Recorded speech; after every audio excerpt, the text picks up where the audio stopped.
You are onto Inside Nigeria, your favorite newspaper show. My name is Tion Joseph, and this morning I'll be reading to you major stories from 5 different Nigerian newspapers. I'd like to begin the show with Nigeria's most influential newspaper, the Leadership newspaper.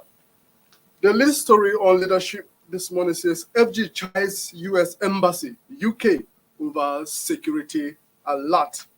You can see details of this story on page 4.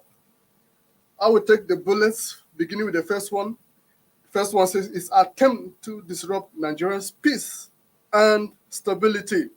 Next one says service chiefs revive joint operations. Next one says dismantle roadblocks, increase presence on highways, streets. Last one says UN alerts of plot to abduct humanitarian workers in Borno. That is what we have on the front page of Leadership newspaper. But of course, if you want to have more stories, you can always go to our website, www.leadership.ng, and you will be served. On to the very next Nigerian daily I have in my hand this day. The lead story on this day says FG, terror alert on FCT by foreign embassies, unverified, misleading. The first bullet on this day says, and I quote, says warning not for Nigerians. Next one says UK insists there is increased threat in Abuja. Next one says once assault may be indiscriminate, Western interest targeted. That is what is on the front page of this day. Now I'll move briskly onto the Nation. On the front page of the Nation, we have scarcity. Petrol ex-depot price rises to 178 naira per liter. First bullet says queues spread in Lagos filling stations. That's unfortunate. Next one says our stock sufficient for 24.82 days. NMDPRA. Next one says we will sell fuel for 200 naira per liter in Southwest, says Ipman. The very last bullet on the Nation says NNPCL depots empty. That's a very sad story, I must say. I'll go straight to the Punch. And on the Punch, the leading story says Jumbo severance package.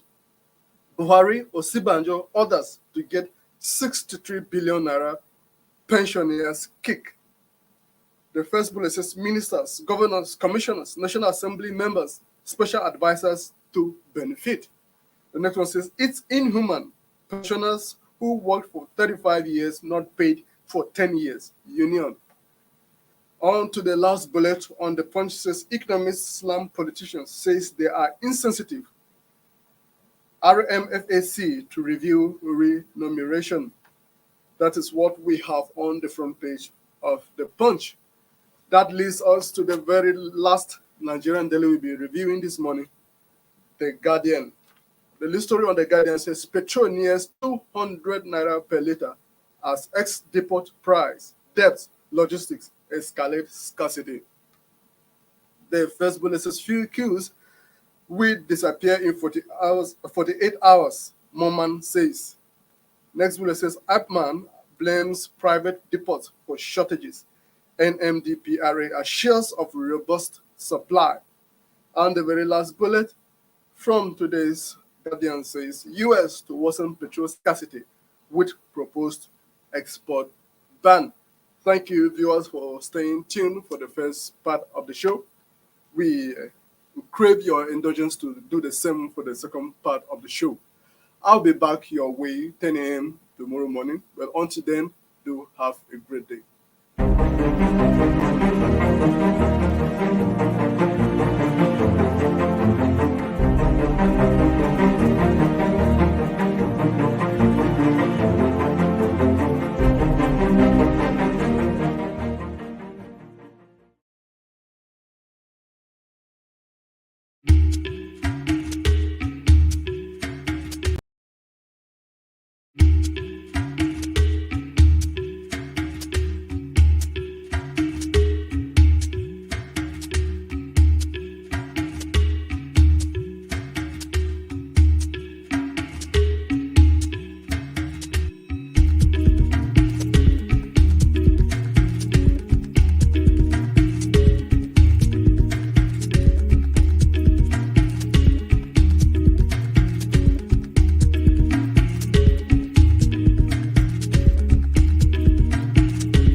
morning. Welcome to the middle edition of Inside Nigeria. My name is Winifred Ugo, and I have with me in the studio public affairs analyst Dayo Omobi. Yeah, good morning, viewers. Good morning, William. It's good to be here. Yeah, it's good to be here again. And, uh, we have four papers on our menu for review this morning, talking of Nigeria's most influential newspaper this day, The Nation and The Punch. We are starting off with Nigeria's most influential leadership. Federal government chides US Embassy UK over security alert. Federal government chides US Embassy UK over security alert. Says its attempt to disrupt Nigeria's peace and stability. Service chiefs revive joint operations, dismantle roadblocks, increase presence on highways, streets. UN alerts of plot to abduct humanitarian workers in Borno. Federal government chides US Embassy UK over security alert, says its attempt to disrupt Nigeria's peace and stability. Service chiefs revive joint operations, dismantle roadblocks, increase presence on highway streets. UN alerts of plot to abduct humanitarian workers in Borno. The story is on page 4 of leadership, and similarly, this day has the same story on its cover this Wednesday. It says federal government terror alert on FCT by foreign embassies unverified, misleading. Federal government terror alert on FCT by foreign embassies unverified, misleading. Says warning not for Nigerians. UK insists there is increased threat in Abuja. Once assault may be indiscriminate, Western interest targeted. Sorry, the one we have on on our television is the one of yesterday. There's a is hitch over there, but today's this day says federal government terror alert on FCT by foreign embassies unverified, misleading. Says warning not for Nigerians. UK insists there is increased threat in Abuja. Once assault may be indiscriminate, Western interest targeted. Mr. Dayo, Yeah. we have a situation on our hands, security issue. The same story, leadership. Nigeria's most influential newspaper is leading with, and incidentally, is what this day is also leading with today, Wednesday. What do you have to say? Well, I do Now, not. first and foremost, Yeah. we have to wait for Western governments to alert us of security threats in our domain. Yeah, see, I do not know what exactly the federal government means by chiding the U.S. embassies and all that. Because if someone, for me, that's positive. That's very positive cooperation. If you ask me, if somebody sees a threat and talks about it, then what he says is that you can put your house in order. Oh, yes. You can put your security apparatus on alert. And so I do not see why they would chide the U.S. embassy. But, or whatever. initially when the security report came out on Sunday, Yeah. they welcomed it yesterday. But on second thought, maybe they took a back with and said, no, this is not acceptable. How can they alert us? So they are coming back now. Federal government is coming back to chide US embassy and UK embassy. I think So that that's it's not I their- think that's their just purview to do putting on an air of empty importance. If you can put that together. I mean, if these people by all means have superior intelligence, and then they have availed you of what they have. I think that what the government could have done if they could have gone to them, I mean, privately and say, okay, so show us exactly what you have. Uh, but the fact that they alerted their citizens, because like one part of the report said the report is for it's not for Nigerians.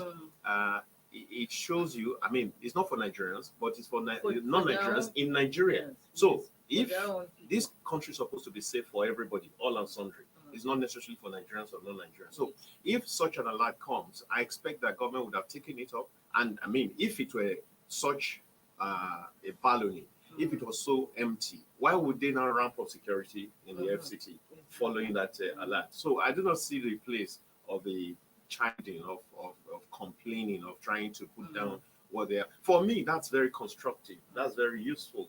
It means, bro, this is what we have found. can you do something about it?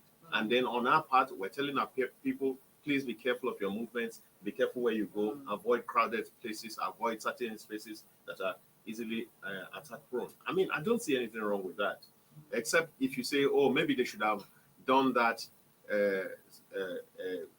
under the radar. It should have been done outside of the public domain. But you see, I think, as far as I'm concerned, this is what they felt could be done within the space of time that they got the information, and to be able to make sure that it is passed to their persons. And I don't see anything wrong with that. But for the FG to come out and say they are not comfortable with it, for me, it's funny.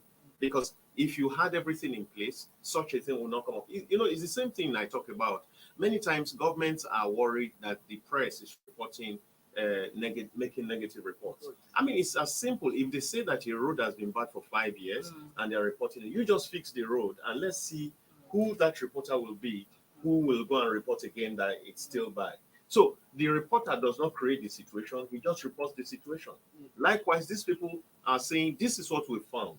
Can you do something about it? But on our part, we are alerting our people. We tell our people, please be careful. Please watch out. But like UK insists that the attacks in Abuja are verified. But it's so strange because for the federal government not to play this ostrich game, because exactly we that are living at FCT, we actually know that there are attacks because people we have in Buhari Council, all these assets, they are having attacks, they are being kidnapped on a regular basis.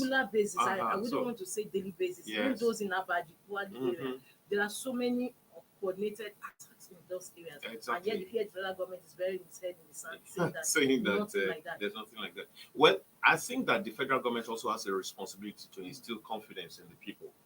If to that extent, yes, they may be right. Because the more that you shout on the rooftops that there is an impending security attack, then the more there is fear, and once there is fear in the land, that hampers business, that could cause some scampering around unnecessarily and all that. So on this basis of that, yes, they may want to instill discipline, but not in the language of chiding the people who supply the intel. I think that this is very, very timely, very quality intel that the government can use, and they are using. I mean, if they are not using it, you won't hear a situation where they have ramped up security. Another thing, is the issue of intelligence gathering. Yeah. What happens to our agencies saddled with that responsibility? Well, it's all. I mean, it's open that it then means that they are falling short. It's either that they are falling short, or maybe some senior officers who are supposed to receive this information and act on them are sleeping on their desks. Because we remember that recently, about a few months back, there was this complaint where several reports were not getting to the president. Yes. I mean, you recall that. Yes. And he personally said he didn't get any of those reports. So it's possible that some of this intel is being gathered and supplied to the appropriate office, but it's being, they are sitting upon it.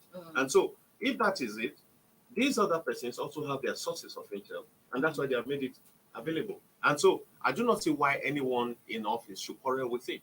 I think it's something to run with and quickly tidy up our security system, our security apparatus. And it shouldn't be anything that should bring about a quarrel. I mean, security is for everybody. If Abuja is secure, it's for the benefit of even the powers that be.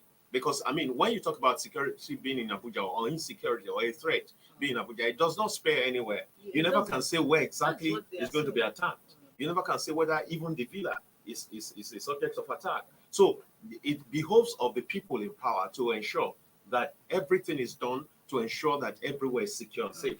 That is the primary responsibility of government, security and welfare of the people. And so when you have an opportunity, when someone is supplying, is giving you strength, is giving you some leeway into doing what you ought to do, and to do it well, and to do it properly, and to do it timely, I do not see why that should bring up issues. Dayo, do you see it as an ego thing? Because the federal government led by President Muhammad Buhari has been telling us in few days since last, let's say 2 weeks now, that security is better under his watch, and now coming from foreign embassies, so he's not taking kindly to that.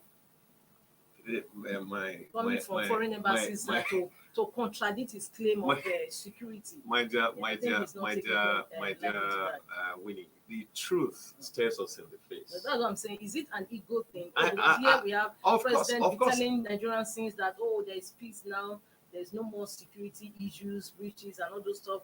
And here you had No, but you see, foreign embassies now coming in to say no, even Abuja, where the federal seat of power is, yes, it's not safe. it's not safe. And see, I mean, See, you and I know. is that why No matter this the case amount is of coming out? propaganda, no matter the image mending and all that, we all know. You and I live in Abuja, for example, and every other person living around the states know what they face daily, and so nobody can come and do propaganda to shut us off from the truth. We know the truth. The truth remains that we have been this under this government. This country has been the most unsafe. In the last 7 years, we've seen how, they said in the Northeast, the scale of the insurgency was brought down.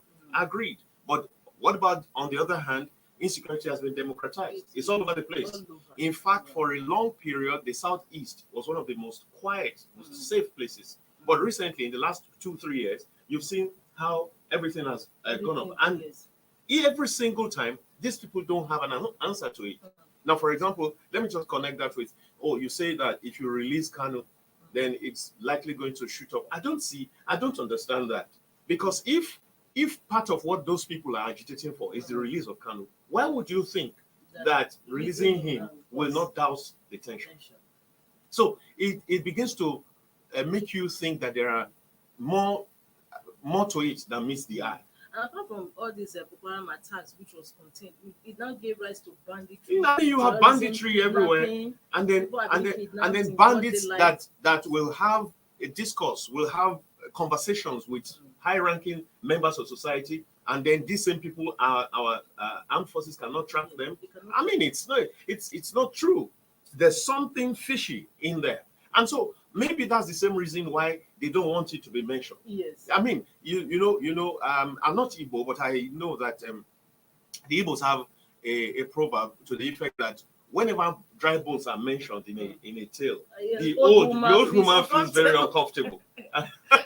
because that's her characteristic, that's her features right now. And so when you talk about insecurity, it's likely that this government is not going to find it funny because they know that this is one of the things that they boasted about coming to COP and which they have left on COP, and their days are very numbered. There are very few now, and they still haven't really dealt with it. They will have us believe that yes. No, they can't have us believe. They can make all the propaganda they can. Leaving the place Nigeria better off than he met it. No, but we all know how we came into this regime, and we know where we are today on every score, economic, political, security wise. We all know. I mean, nobody can come and we're not children.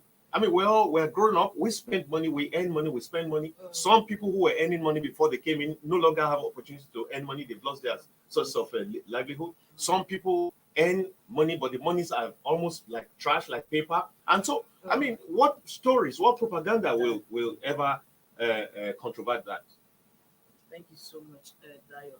From leadership and this day, let's look at the other paper we have on our menu, and that is The Nation. The Nation is talking differently on its cover. Let's see The Nation. The Nation says scarcity petrol as depot price rises to 178 naira per litre. The Nation newspaper.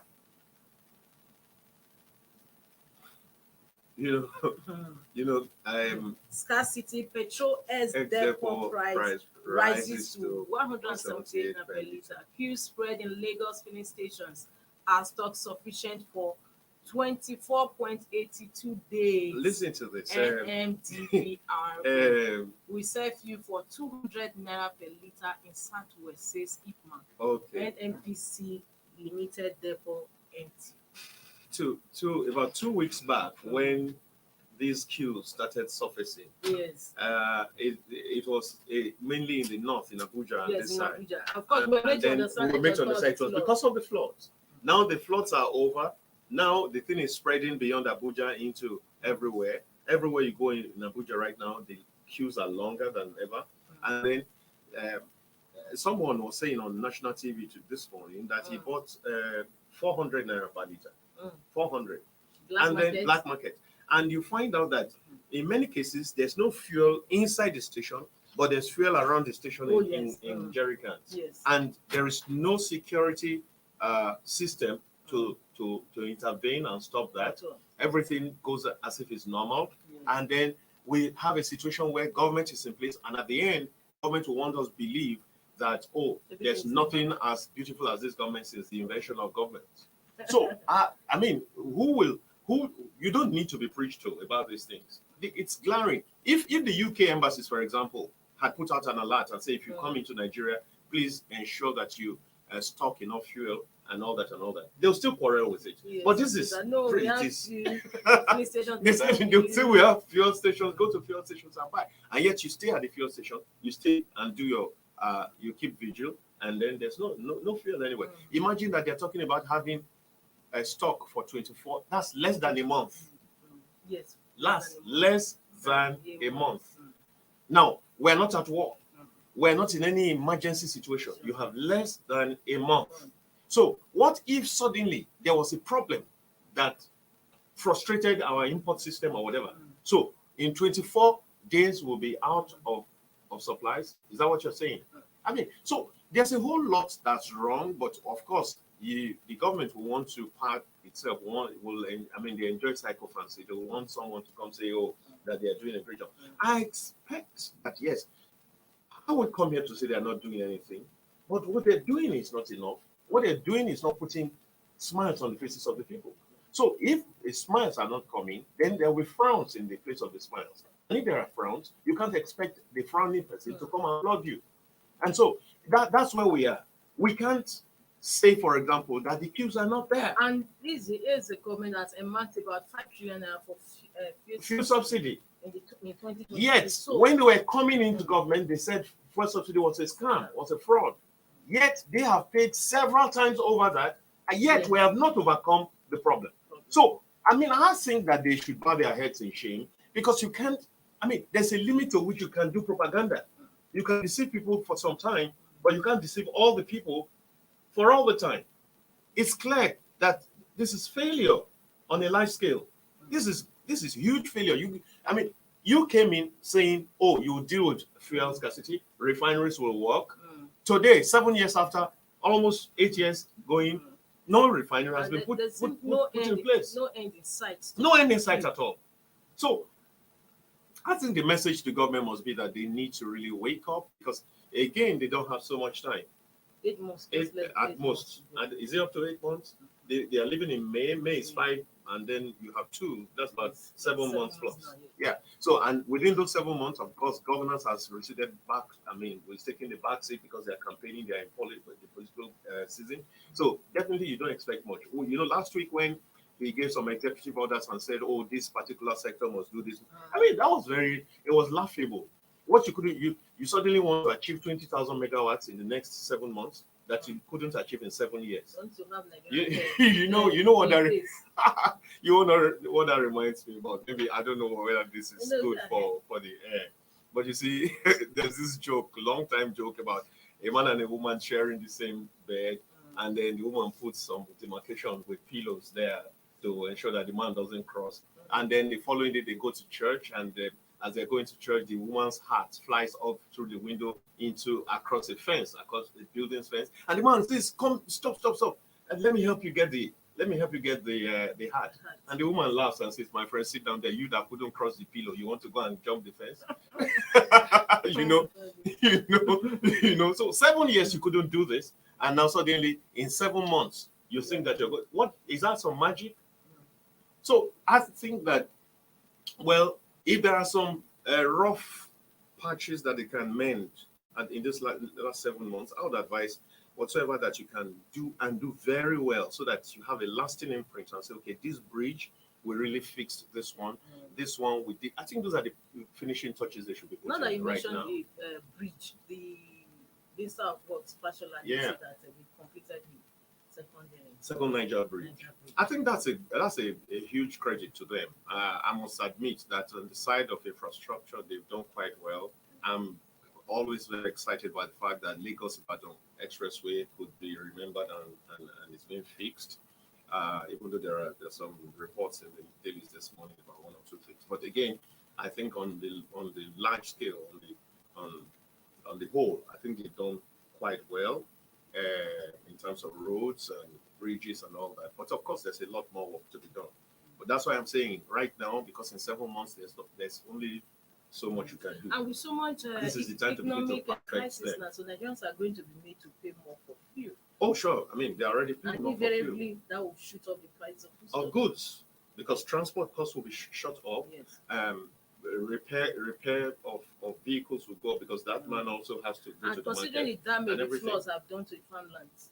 So You can now imagine that. And then if you add that to the fact that people were even running away from their farms because of insecurity, then you can see how grave our situation is. It is indeed great. So viewers, we are going on a break. When we come back, we'll be looking at the last paper on our menu. Don't go away. Stay tuned.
For sponsorship and advert placements, please contact 080-3688-6158. Last Word Leadership Podcast Studio. You have the last word.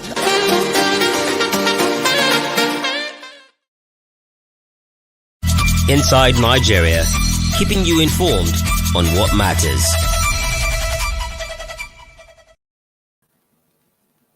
This is Inside Nigeria on Leadership Television. With me in the studio is Dayo Omodu. He is a public affairs analyst and a social commentator.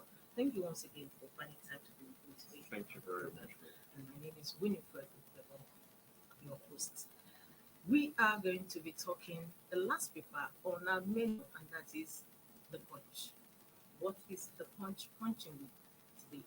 Jumbo severance package. Buhari's Osinbajo orders to get 63 billion naira pensioners kick. Jumbo severance package. Buhari Osinbajo orders to get 63 billion naira pensioners kick. Ministers, governors, commissioners, National Assembly members, special advisors to benefit is inhuman.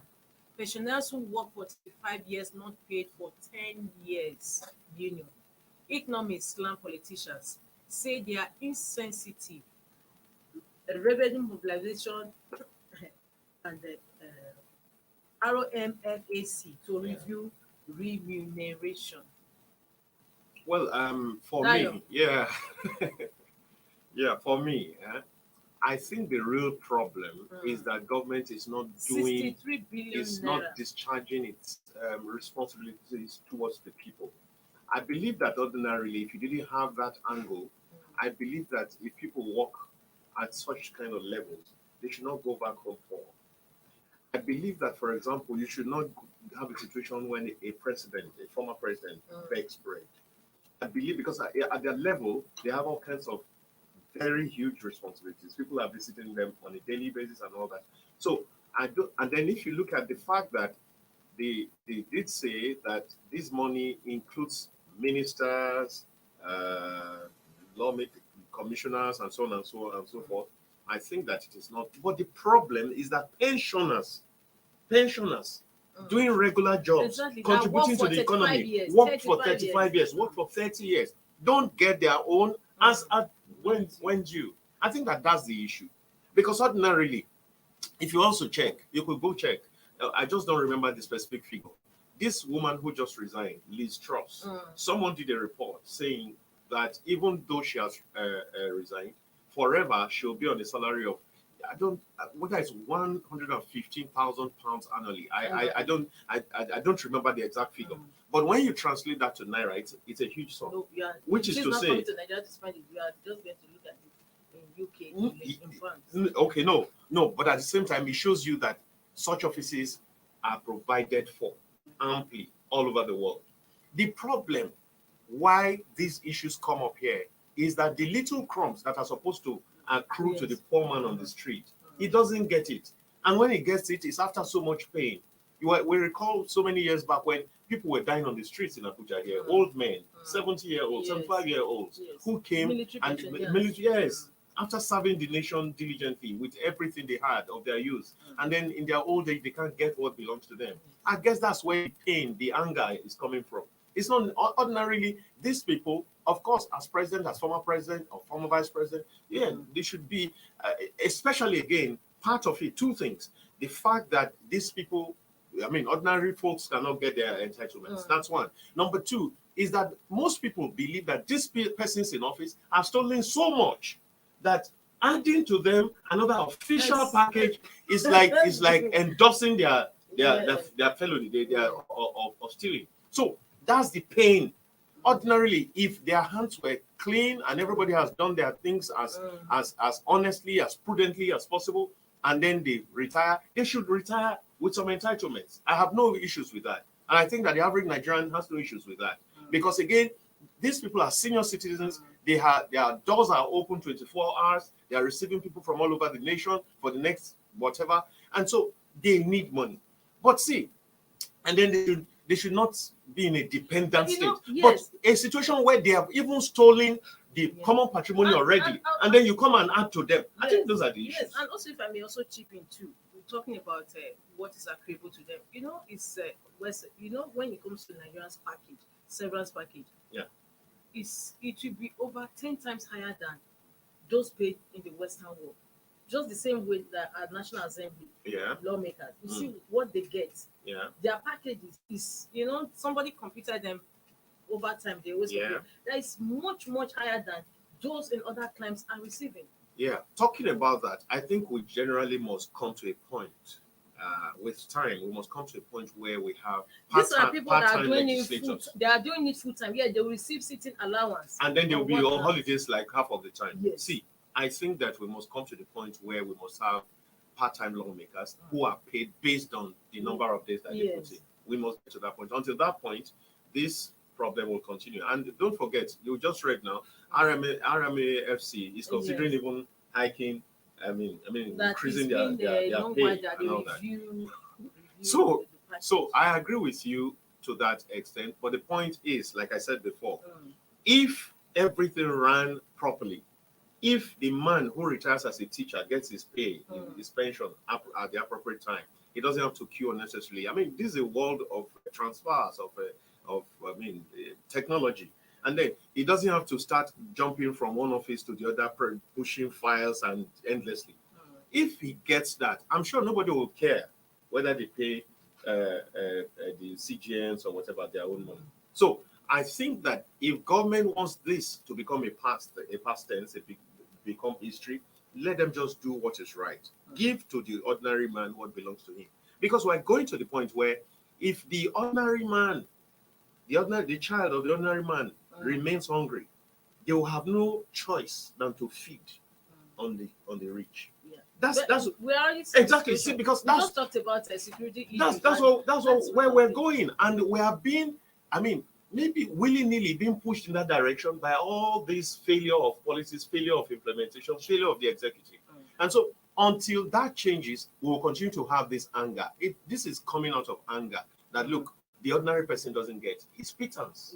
Pittance compared to, just like you said, compared to what these other persons will get. And you can be sure they will get it in good time, at the appropriate time, and without stress. So we are appealing. I'm using this opportunity to appeal to everyone in government who has a role to play in this. Please, if you have some conscience, if your conscience is not seared, if your conscience is not dead, then ensure that other people get what belongs to them And then so when you get yours, you can have peace of mind. I think that's the point. I think that's the very point we must make. Everybody should be entitled to something when they finish working. But I'm not talking about the kind of things that some governors have, some jumbo packages some governors have put in place. Some of them campaigning to become to become president again and all that, and then they come as senators and all that and all that. I'm not talking about that. But I'm saying that ordinarily, for someone who has served the nation, you need to have again. Let's look at this. They are languishing in most of these. Let's even look at this. Our president, for example, first of all retired as a general. Yes. So how is it computed? That's another dimension we need to look at. Are they getting pension payments as former general, as former retired head of state, and then going to get another one again right now? So these are. He was formerly head of state. That's what I'm saying. That's what I'm saying. General. General. So then now he's going to retire as president. Is it good to get up? So maybe that's work for the media, some investigation, some investigative journalism.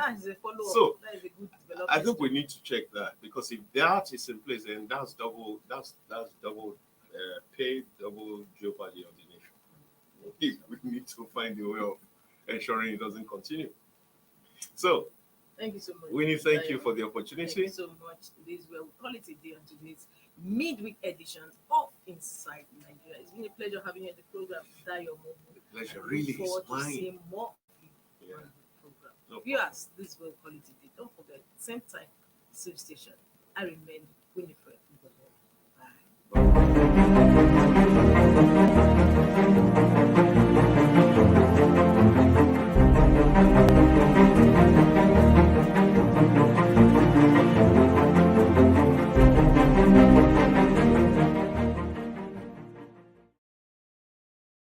Thank you for watching. For sponsorship and advert placements, please contact 080-3688-6158. Last Word Leadership Podcast Studio. You have the last word.